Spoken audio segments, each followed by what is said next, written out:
Welcome to the Aviation Insurance Podcast, the podcast that helps aircraft owners and aviation businesses learn and understand the complex world of aviation insurance and risk management.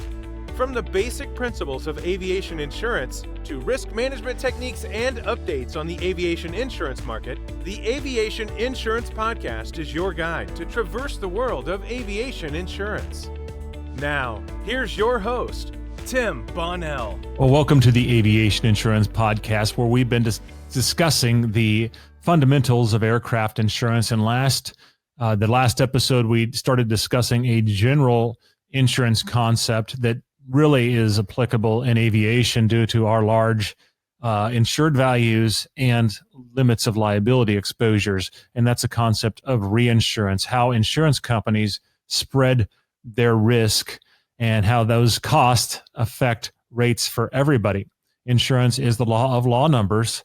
The claims of a few are paid for by the premiums of many, and that insurance is spreading that risk among a number of people. And reinsurance is that tool that so many insurance companies use to spread their risk, which does a number of things, which I would encourage you, if you didn't listen to the last episode, to go back and check out for more information. In this episode, we wanted to talk a little bit about the couple of ways that reinsurance are typically purchased. And I'm going to say two broad categories, because there are so many different techniques and strategies in the different reinsurance structures that it can be mind-numbing even to insurance professionals. And there are insurance professionals whose specific job and role is typically in reinsurance, whether that's reinsurance brokers, reinsurance underwriters, so on and so forth. So to get down to the basics, the two ways that they are typically written are via a treaty and on a facultative basis. So treaties. This is the most common way reinsurance is purchased for insurance carriers in general, right? So a treaty, so an agreement, basically, which covers an entire class of business or a portfolio of risks. It could be a percentage of risks. It could be certain amounts or excess of certain amounts. Again, this is where all that complexity comes into play. The reinsurer will accept all risks that fall within the parameters of the treaty. And then the reinsurers will then provide, the cost, per the amount taken on.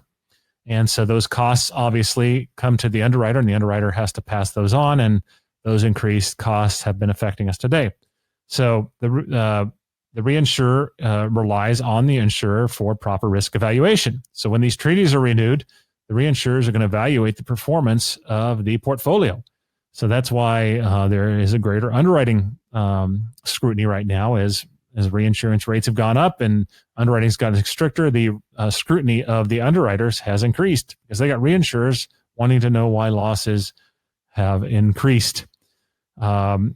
It does reduce administrative cost and improve efficiency for reinsurers, having the professionals to do the frontline work, while it does spread the risk. And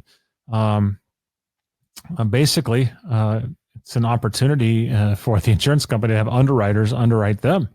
The reinsurance carriers will underwrite the insured, the current portfolio of risks that they insure to ensure the underwriters are properly evaluating the risks and that the portfolio is profitable. So underwriters can't just do whatever they want. They do have other people that are watching what they do. And since reinsurance is absolutely required to write aviation risks, our underwriters are facing higher scrutiny in today's day and age than in some time.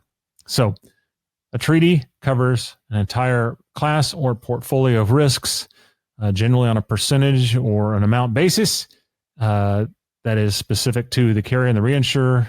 And then again, the reinsurers will have specific treaties as well. All right, the other way that reinsurance is purchased is called facultative. Facultative, right? Or FACT is one of the abbreviated ways that it's said in the industry. Again, this is an optional one-off, as I like to call it. It's placed on a risk-by-risk basis. There may be the old example we give is where some corporation owns a couple of business jets that a company insures, and they ask that company, who normally wouldn't write a Warbird, to write a P-51 Mustang.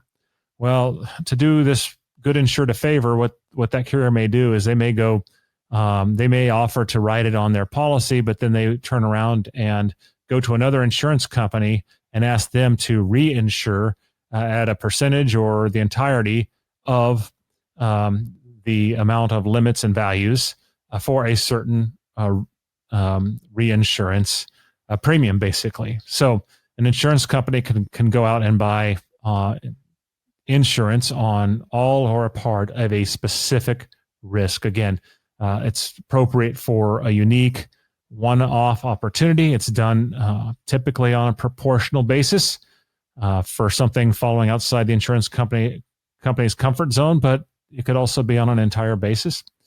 It does increase the administrative burden as the underwriting needs to be done by both parties on the entire risk. And this is a situation where the reinsurer can refuse to accept the risk. It's a one-off. They have to go through an underwriting process on that specific piece of risk, and it has to be individually priced. But it comes in handy in a number of circumstances. It's certainly been used in aviation. That's certainly a class of business where facultative reinsurance becomes necessary. So treaty reinsurance is a part of the day-to-day insurance operations, especially in aviation, and facultative as a tool that's there as necessary. And these are the two common categories of how reinsurance is written, and can help you understand a little bit about the inner workings of the insurance industry and how risk is spread and how that affects rates and underwriting scrutiny in the aviation line and other lines of business. Well, that's all for this week's episode. Until the next episode, enjoy clear skies and unlimited visibility. Thanks for listening to the Aviation Insurance Podcast. If you found this episode of value, please share it with someone who would benefit from this information. Don't forget to subscribe in your podcast player so you don't miss any new episodes, and to help our show have more impact. This episode is brought to you by Aeris Insurance Solutions, your flight plan for navigating the turbulence of aviation insurance. For more information, visit aerosinsurance.com. That is www.aerisinsurance.com. Disclaimer: these episodes are for educational purposes only, and due to the changing regulatory and legal nature of the business, some information may change over time. Having a well-educated and experienced aviation insurance broker on your team is an absolute requirement to success in business and for managing your aircraft and aviation business risks.